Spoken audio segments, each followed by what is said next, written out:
Nous avons chacun notre propre perception de la réalité. Il suffit parfois de faire un pas de côté pour faire évoluer le regard que nous portons sur nous-mêmes, sur les autres et sur le monde. C'est ce qui m'a conduit à créer le podcast Il y avait une fois. Je suis Sophie et je partage avec vous mes découvertes et mes rencontres pour mieux vous connaître, mieux vous comprendre et questionner votre point de vue. Si ces thématiques vous intéressent, je vous invite à vous abonner sur votre plateforme préférée. Qu'est-ce que le bonheur ? Comment l'atteindre durablement ? Pour en parler, j'ai le plaisir de recevoir Charlotte Kruse, autrice depuis 2018. Elle a voyagé partout à travers le monde en quête de savoir. Elle s'expatrie à Dharamsala où elle baigne dans la culture tibétaine et apprend les mécanismes du bonheur auprès de grands maîtres comme le Geshe Lagdor. Elle continue sa quête des sagesses du monde qui rend heureux au Pérou où elle vit et traduit les chamans de là-bas. Avec son compagnon Chili Charlie, illustrateur, il crée La Goutte Créative, une maison d'édition bienveillante qui diffuse les savoirs qu'ils ont reçus au fil de leur voyage pour permettre aux petits et aux grands de trouver leur voie vers le bonheur à travers la collection Trésors de sagesse. Dans cet épisode, nous allons parler de son ouvrage Cheminer vers le bonheur avec Bouddha, paru aux éditions Animae, où elle transmet les clés du bonheur durable issues des enseignements de sagesse bouddhiste recueillis auprès du Geshe Lagdor. Bonjour Charlotte et merci d'avoir accepté mon invitation. Bonjour Sophie, c'est un grand plaisir de partager ce moment avec toi. Moi aussi. Alors, dans les grandes lignes, quel a été ton parcours ? Alors, mon parcours. Moi, j'ai toujours voulu écrire et j'ai toujours dit que j'écrirais. Depuis que j'ai 5 ans, je remplis mes premiers carnets et j'ai la chance de les avoir gardés. Et on m'a toujours dit que c'était pas un métier. Et en fait, mon parcours, j'ai pris beaucoup de détours différents. Je suis passée par guide touristique en Irlande, rédaction sur des sites internet avant de devenir une grande voyageuse, de traduire des chamans. Enfin, j'ai fait des détours dans tous les sens pour réussir à être la personne qui écrit et qui vit de ses mots. Donc voilà, je me considère comme une autrice qui expérimente tout. Je n'arrive pas à écrire sur quelque chose que je n'ai pas expérimenté. Je peux pas faire de fiction. Et donc, toutes mes expériences de vie sont au service de ces bébés livres, comme je les appelle, qui permettent de diffuser ce que j'ai eu la chance de rencontrer, ce qui m'a fait du bien. Et je suis persuadée que on a tous un socle commun et que ce qui fait du bien à une personne peut en faire à plein d'autres. Et ce qui m'a fait avancer peut faire avancer d'autres personnes. Et donc voilà, je suis entre Sciences Po, l'écriture de discours politiques, le grand voyage en sac à dos et aujourd'hui une maman de famille qui fait des livres et qui aide les autres à en faire et qui vit dans les Cévennes. C'est chouette en tout cas. Ta rencontre, notamment avec le Geshe Lagdor, marque un tournant décisif dans ta vie. Déjà, de qui s'agit-il, mais surtout en quoi cette rencontre fut décisive pour toi ? Alors le Geshe Lagdor, Geshe c'est un titre qu'on donne c'est un titre honorifique en fait qui est donné dans, on va dire, la hiérarchie bouddhiste et ce serait l'équivalent, je sais pas moi, d'archevêque ou de grand docteur. C'est le plus haut titre en études bouddhiques. Et le Geshe Lagdor, non seulement il est geshe, mais il est aussi conseiller spirituel du Dalai Lama et ça a été son interprète en langue anglaise pendant 35 ans. Et c'est pendant ces 35 ans de voyage où il était aux côtés du Dalai Lama pour traduire ses interventions qu'il a rencontré Mathieu Ricard, qui était l'interprète français du Dalai Lama sur les mêmes périodes. Aujourd'hui, le Geshe Lagdor vit à Dharamsala, à MacLeod, c'est là où vit le gouvernement tibétain en exil, et il est directeur du Centre des librairies et des archives tibétaines. Et en fait, c'est un énorme centre qui sert à protéger, traduire et conserver tous les savoirs tibétains, mais que ce soit sur de la médecine, sur la spiritualité, sur du bouddhisme, pour que la culture et les sagesses puissent continuer à vivre. Et c'est un homme que j'ai rencontré quand je vivais à Dharamsala parce qu'il faisait un enseignement de 5 jours sur le bonheur et la méditation en pleine conscience. Et il a une manière tellement actuelle, tellement ancrée dans ce qu'on vit nous, parce que comme il a beaucoup voyagé, son discours est très très loin du moine isolé dans sa grotte. Et au bout du 4e jour d'enseignement, j'ai su que ça avait percé mon cœur et que ça allait changer ma vie et que j'allais vraiment changer de paradigme.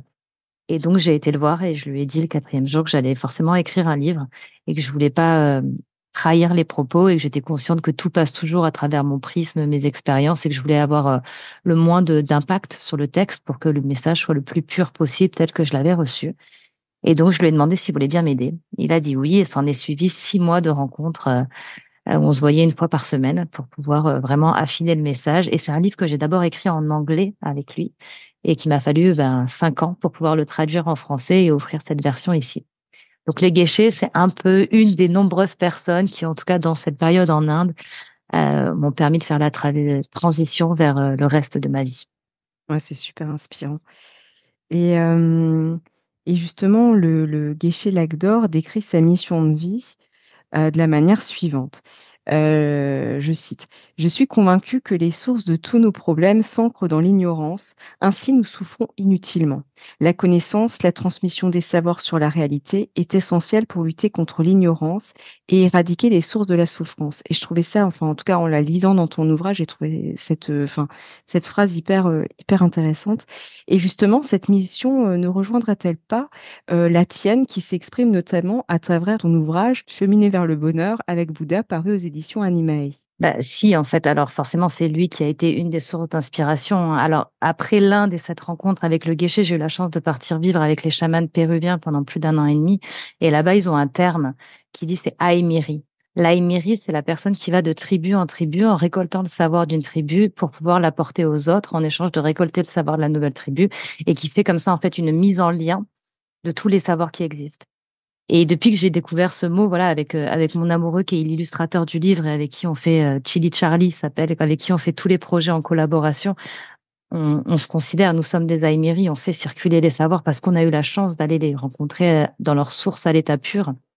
Et donc, évidemment, cette phrase, elle reprend tout parce que la source de la souffrance, c'est l'ignorance. Mais d'une manière très simple, aujourd'hui, qui connaît le mieux les mécanismes de fonctionnement de notre cerveau? Les publicitaires, les politiciens et les médias. Et ça, c'est quelque chose que j'ai appris à Sciences Po. Donc, toute ma vie se retrouve autour de ce message. Est-ce qu'on va laisser ces gens qui nous vendent des produits ou qui vendent nos espaces de cerveau disponibles avoir le monopole de comment est-ce qu'on fonctionne? Ou est-ce qu'à un moment donné, on va prendre notre propre responsabilité et essayer de se pencher sur qu'est-ce qui se passe dans notre tête? Quelle image fait naître quelle émotion fait naître quelle action pour se libérer, en fait, et arrêter d'être manipulé par soi-même d'abord, parce que notre mental est un très, très grand manipulateur, mais également par les sources extérieures de la société. Et en fait, c'est de lutter contre, et l'ignorance, c'est ça, c'est pas on est bête.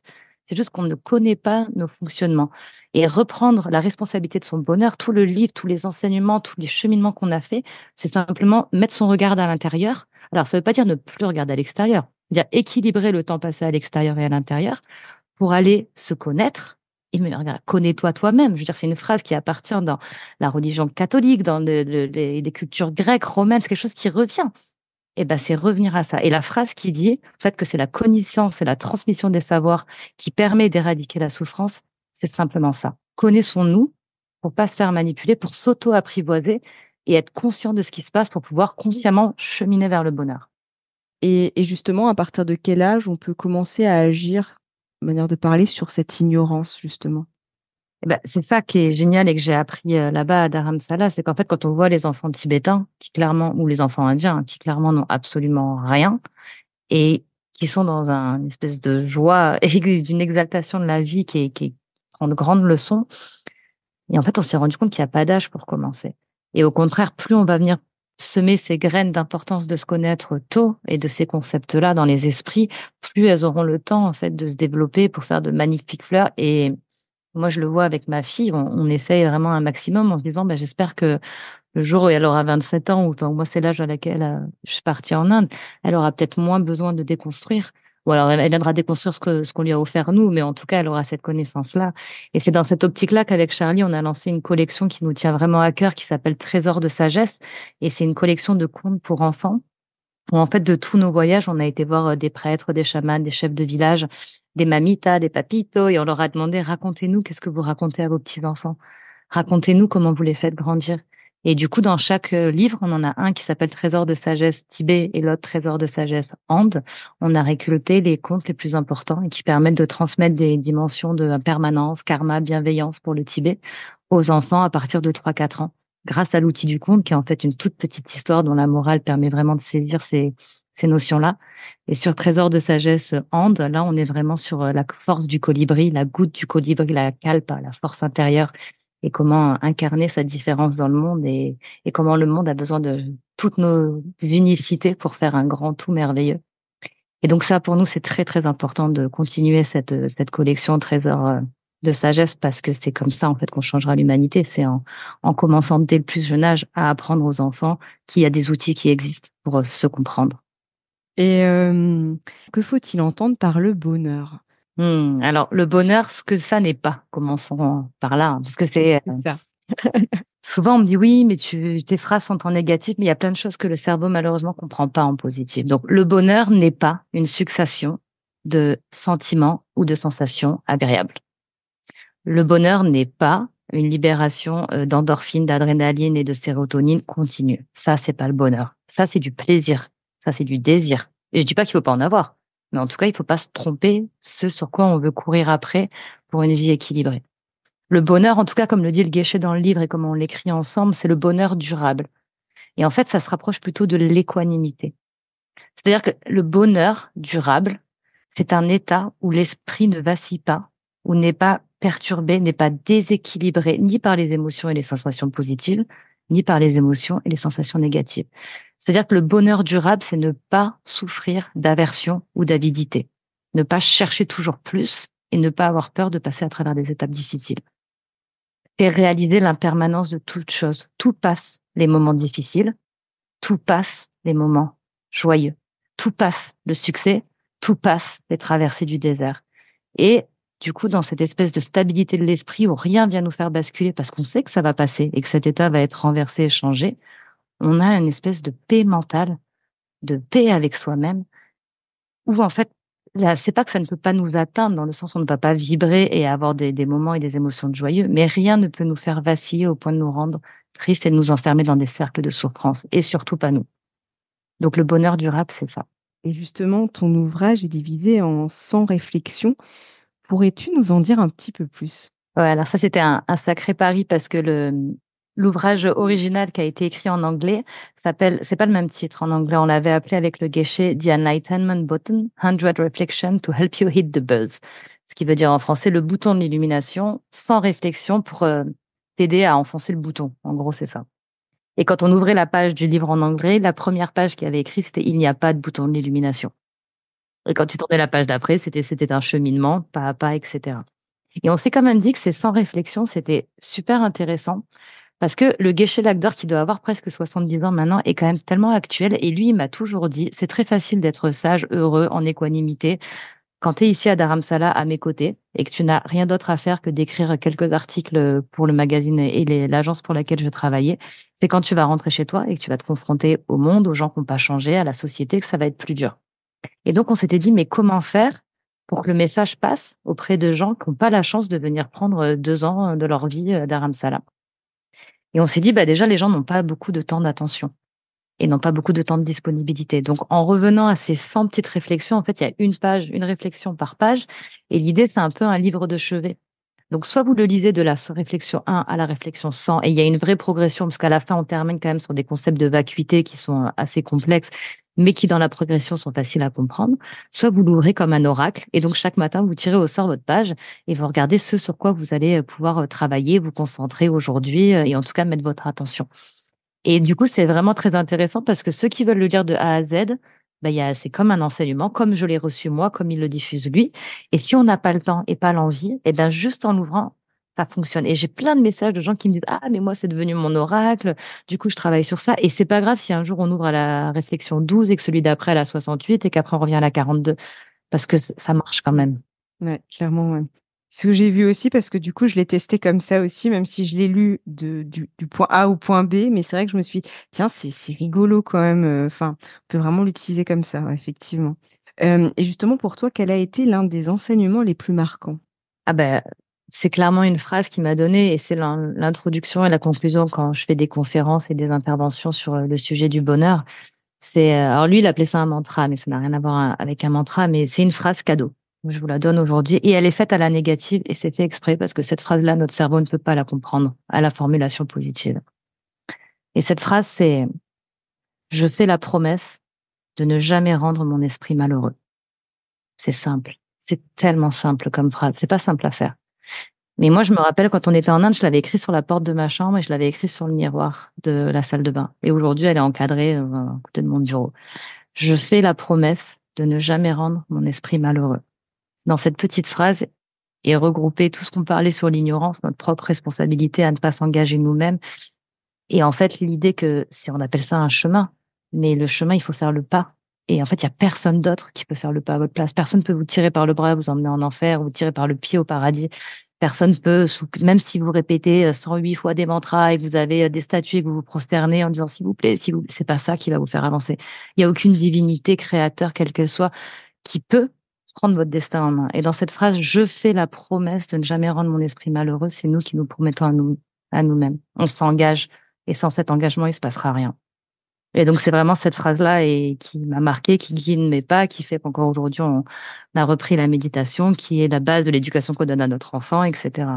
Justement, j'ai joué le jeu en préparant cette interview, en ouvrant au hasard une page. Alors je suis tombée, je pensais tomber sur une, tu vois, sur une idée, sur une réflexion et en fait, je suis tombée sur ce passage, donc du coup, je vais le citer. Pour pratiquer la méditation avec l'esprit concentré sur un seul point, il nous faut placer toute notre attention sur l'un des 4 objets principaux: le corps, les émotions, les phénomènes et les pensées. Et justement, dans ton ouvrage, tu rappelles, il me semble de tête, c'était au début de ton ouvrage, qu'il existe 2 grandes catégories de méditation, à savoir la méditation avec l'esprit concentré sur un seul point et la méditation de pleine conscience. En quoi la pratique de la méditation peut-elle nous aider à cheminer vers le bonheur? Hmm. Alors oui, il y a beaucoup, beaucoup de types de méditation différentes. Là, je rentre par exemple de 10 jours de Vipassana, j'avais jamais expérimenté. Il y en a une quantité infinie, je pense. Mais de manière générale, on peut dire qu'elles sont regroupées en 2 catégories. Donc, soit c'est la méditation sur un point unique, un seul point ou un objet unique. Alors, ça peut être sa respiration, un mantra, un mot, une image, quel que soit comment on appelle ça, quelle que soit l'origine de la méditation qu'on nous a transmise.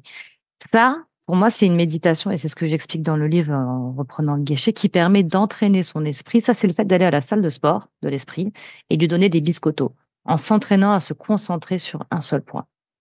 Mais ça suffit pas à purifier l'esprit ou à changer les mécanismes de pensée de l'esprit.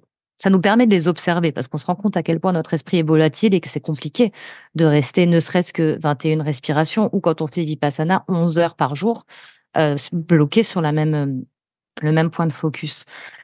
Mais c'est pas suffisant pour inverser et modifier les mécanismes de pensée. Alors que la méditation en pleine conscience, où là on va mettre, donc c'est une méditation analytique, qu'on va aller chercher à désactiver, à comprendre, à mettre les mains dans le mécanisme pour forcer son esprit à en prendre un autre.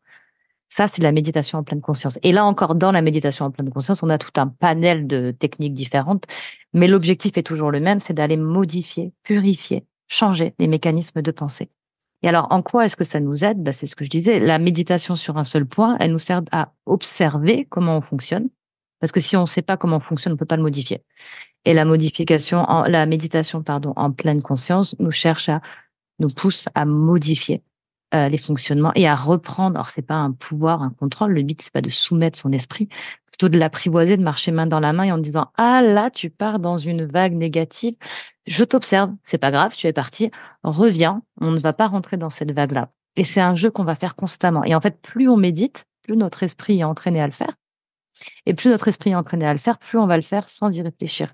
Comme lorsqu'on conduit.